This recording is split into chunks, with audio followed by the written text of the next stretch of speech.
इस ऐतिहासिक यात्रा की पूर्व तैयारी हेतु समय चक्र टाइम्स द्वारा आयोजित 23 सितंबर इंदिरा गांधी प्रतिष्ठान में धर्म तत्व के आयोजन के लिए ज्योतिष पीठाधीश्वर जगद्गुरु शंकराचार्य अविमुक्तेश्वरानंद जी के प्रतिनिधि एवं यात्रा के संयोजक ब्रह्मचारी मुकुंदानंद जी तथा सह संयोजक गोभक्त विकास पाटनी जी का आगमन हुआ है। लखनऊ के प्रेस क्लब में प्रेस वार्ता को संबोधित करते हुए कहा, आप लोग यहाँ पे एकत्रित हुए हैं और क्या मैसेज सनातन धर्म को देना चाहिए? देखिए, आज हम लोग लखनऊ के इस प्रेस क्लब में आकर के आप पत्रकार बंधुओं के माध्यम से पूरे प्रदेश के जो लोग हैं उन सबको यही सूचित करना चाहते हैं कि पूज्यपाद ज्योतिष पीठ के जगतगुरु शंकराचार्य स्वामी श्री अविमुक्तेश्वरानंद सरस्वती जी महाराज जी गौ ध्वज स्थापना भारत यात्रा पर निकलने वाले हैं।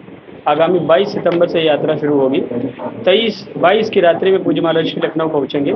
23 तारीख को दोपहर में यहाँ पर कार्यक्रम आयोजित किया गया है, जिसमें वो गौ ध्वज यहाँ जो हमारे गौ भक्त हैं उनको समर्पित करेंगे और समर्पित करते हुए भारत की परिक्रमा पर निकल जाएंगे।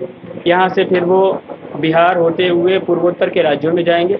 फिर पूरे भारत में भ्रमण करते करते इस यात्रा को लगभग 33 दिन में वो पूरा करेंगे।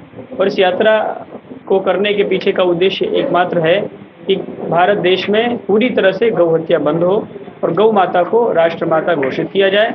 गाय के लिए केंद्रीय कानून बनाया जाए। गाय को पशु की श्रेणी से हटा करके माता की श्रेणी में रखा जाए। ऐसे हमारे बहुत सारे प्रस्ताव हैं जो गौ संसद में हम लोगों ने विगत दिनों प्रयाग में, उसके बाद फिर दिल्ली में पारित किए हैं। हम सब लोगों की एकमात्र मांग है कि भारत भूमि पर जो राम और कृष्ण की भूमि है, हम कहते हैं कि राम जी आ गए, राम जी के आने के बाद भी गौ हत्या यदि बंद नहीं हुई तो कृष्ण जी को लाने के लिए हम विचार कैसे कर पाएंगे। राम जी आए इस देश में, उसके बाद परिवर्तन होना चाहिए। तो हम सरकार से मांग करना चाहेंगे कि भाई अब राम जी आ चुके हैं हमारे देश में, तो राम जी जब आ चुके तो राम का अवतार गौ माता के लिए ही हुआ था। गाय ही, पृथ्वी ही गौ का रूप धारण करके भगवान के शरण में गई, तब जाकर के भगवान ने कहा कि ठीक है, तुम्हारे संरक्षण के लिए हम आएंगे। तो भगवान आ चुके, अब गौ हत्या बंद हो जानी चाहिए। इस देश में 80,000 गौवंश प्रतिदिन काटे जा रहे हैं अलग अलग स्लॉटर हाउसेस के माध्यम से पूरे देश में।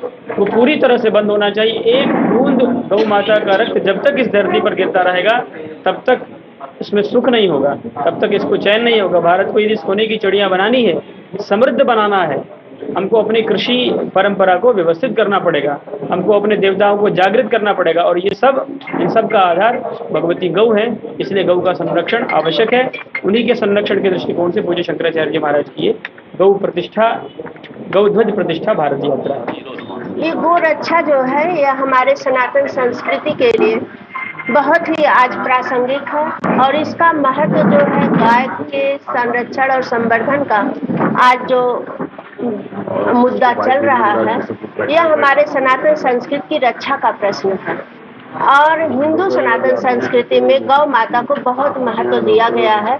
यह पवित्रता का एक तरह से प्रतीक है और कहा जाता है कि पृथ्वी ही जो है गाय के रूप में है और उस पर हमारी पृथ्वी टिकी हुई है, या हम उस पर रह रहे हैं। तो गौ हत्या है वह बिल्कुल बंद होनी चाहिए। मेरी आप लोगों से, पत्रकार बंधुओं से अपील है कि गौ हत्या बिल्कुल नहीं होनी चाहिए, कि गौ हत्या होना हमारे लिए या हमारे सनातन संस्कृति के लिए बहुत ही नुकसानदायक है।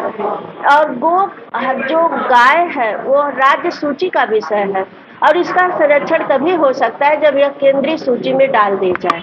तो वेद हो, चाहे पुराण हो, चाहे हमारी वैदिक संहिताएं हो, हर जगह गाय का संरक्षण किया गया है, न कि कहीं पर उसकी हत्या का प्रश्न उठाया गया है। तो इसलिए गौ हत्या बिल्कुल नहीं होनी चाहिए।